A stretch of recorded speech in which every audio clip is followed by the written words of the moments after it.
G'day, this is Simon at South OC Cars and Coffee. This morning I was walking across the parking lot and I heard this angry sounding car and I caught a glimpse of what you're about to see and went straight away on the two-way radio to all of our volunteers. Hey, don't let this park in the regular lots. We've got to stick this thing up the front. It is so special. What is it, Robert? It is a 1967 Plymouth GTX road racer. Yeah, this thing's so cool. Check it out.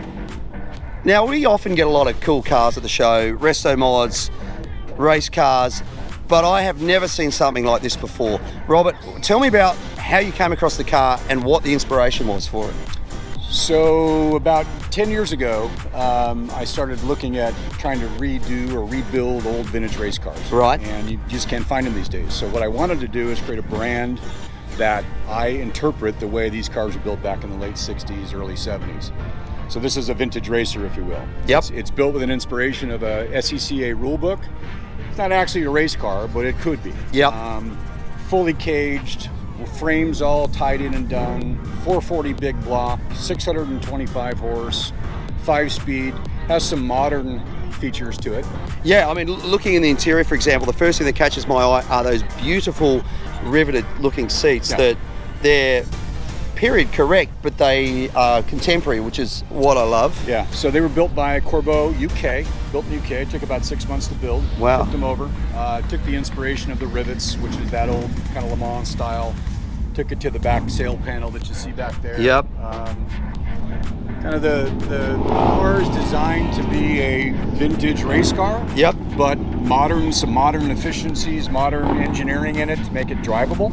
And one of the things you mentioned, that these knockoffs are real knockoffs. Look at the twisted wire down here. Yeah. These are not a fake knockoff with a standard lug nuts underneath. This is the real deal on this thing. Yeah, Vintage Wheels out of San Diego does these wheels, and these are a bolt-on that go onto the Willwood hub. Yep. It's got a Mosier 9-inch rear end with posi in it.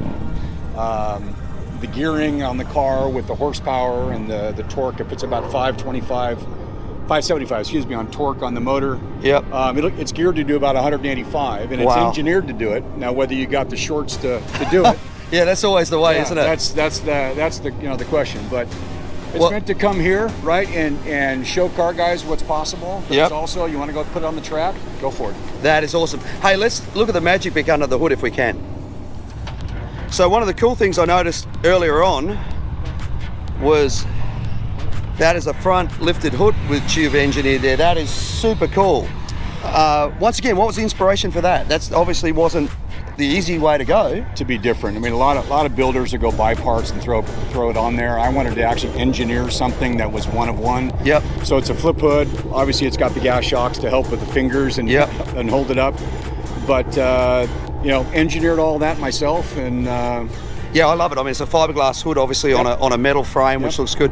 And what I love about under here with the 440 is this looks like, aside from some of the more contemporary looking styles around the outside, this looks like it could have been out of a race car in the era with the cold intakes and that sort of stuff. Yeah, the 440, the inspiration for the car obviously is with the Ford Thunderbolts is the air coming in through the front headlight openings. Yep. So definitely wanted to carry that through. In terms of the induction, it's actually a Holley Sniper EFI, so it's a full EFI motor. That's great. Sniper ignition, everything's all tuned, it's all computer controlled. Inside on the dash, there's actually a little mini dash that's kind of buried up. If you actually look hard, you'll see it. So it's got all the modern tuning capabilities, but it's got the old school look. Yeah, I just love that. There's so many things about the car on every angle that just sort of caught my eye, and it's an interesting build, which is what I like. It's not like everything else that's out there. That's the reason why. Yeah, I think that's great. Well, as a very, very worthy Car of the Week winner, you get this Maguire's complete kit, which includes the hot shine foam, the quick interior detailer, perfect clarity glass cleaner, ultimate car wash and wax, the hybrid ceramic detailer, and the microfiber towel. Keep this amazing looking car in the condition it's in. Hey, congratulations on the build, and thank you so much for bringing it out. Appreciate it.